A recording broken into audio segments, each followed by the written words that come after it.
DNA allegedly links an Indiana man to a Georgia woman's murder 33 years ago. I'm Ernest Bethea, the last outlaw. This is Bethea's Byte, and it's reloaded. Warning, the following story may contain one or more reports of sexual assault. Viewer discretion is strongly advised. In 1989, a group of deer hunters discovered a woman's body in the woods. She was identified as 23-year-old Mary Willfong. Officials said at the time of discovery she had been strangled and raped. After an investigation, law enforcement was unable to connect anyone to the crime. The case was eventually closed and declared cold. But 30 years later, in 2019, officials from the Monroe County Sheriff's Department decided to take another crack at the case.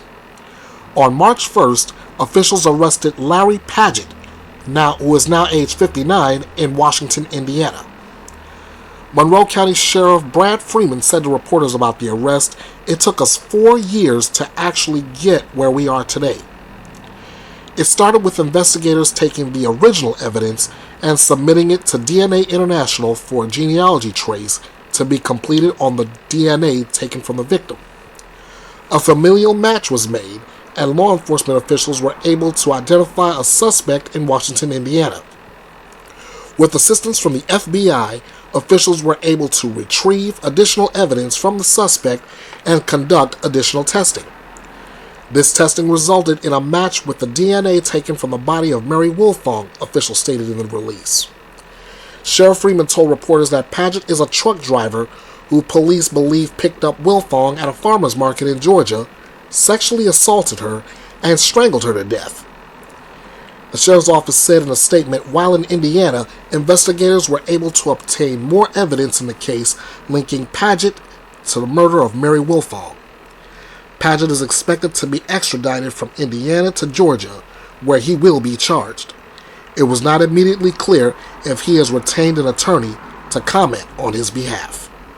Washington police and authorities in Georgia announced today that a Lagodi man has been arrested in a 1989 cold case. According to the Monroe County Sheriff's Office in Georgia, 23-year-old Mary Lucille Willfong was found dead on November 21st, 1989. The sheriff's office there says an autopsy showed she was sexually assaulted and died from strangulation. Because of new DNA technology, the sheriff's office says they identified the suspect as 59-year-old Larry R. Padgett, Jr. of Lagodi. On Wednesday, authorities in Georgia traveled to Washington, Indiana, where they arrested Padgett. He'll be held in Indiana until a waiver is signed for extradition. If you or someone you know has been sexually assaulted, there is hope. Please contact the National Sexual Assault Hotline at 1-800-656-HOPE. That's 1-800-656-4673. Or go to www.rainn.org.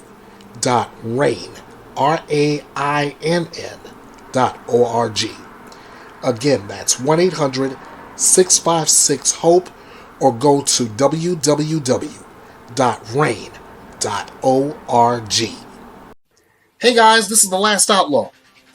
I send you all a million thank yous for all the love and support of Bethea's Byte Reloaded. I know I've said this before, but it bears being repeated. Without you, this channel does not run. So again, a million times over, I thank you. I'd like you to do something for me. If you enjoyed this video, or you want to give your feedback on anything that was discussed or shown, I'd like you to do the following. Give the video a like. It helps to get the information out to everyone who may have information leading to getting justice for the victims and or bringing the missing home safe. If you're not subscribed to the channel yet, what are you waiting for? Hit the subscribe button and let's join in this fight together. Be sure to hit the notification bell. That way you'll be notified of future videos, live and pre-recorded. The real game changer is when you click the share button. Send this and videos like it all over your social media. The more eyes and ears on this channel, the better the chances of getting justice for the families of the victims and bringing the missing home. Of course you're going to have your say as well, so be sure to drop a comment. I just ask you to keep it clean and civil. Remember, we are about getting justice, not arguing over who's right or wrong in a debate. Don't forget to follow Bethea's Byte Reloaded all over social media. On Facebook at Bethea's Byte Reloaded TC. On Twitter at EKB316. On YouTube at Bethea's Byte Reloaded, with and without the punctuation marks. On Instagram at EB The Last Outlaw. On TikTok at King of Hearts 316 2021. Email me at kingofhearts316_09 at outlook.com. Hit me up on the message forum at www.betheasbyte.com. This is your home for news, opinions, debates, your voice, and justice served. This is Bethea's Byte, and it's reloaded.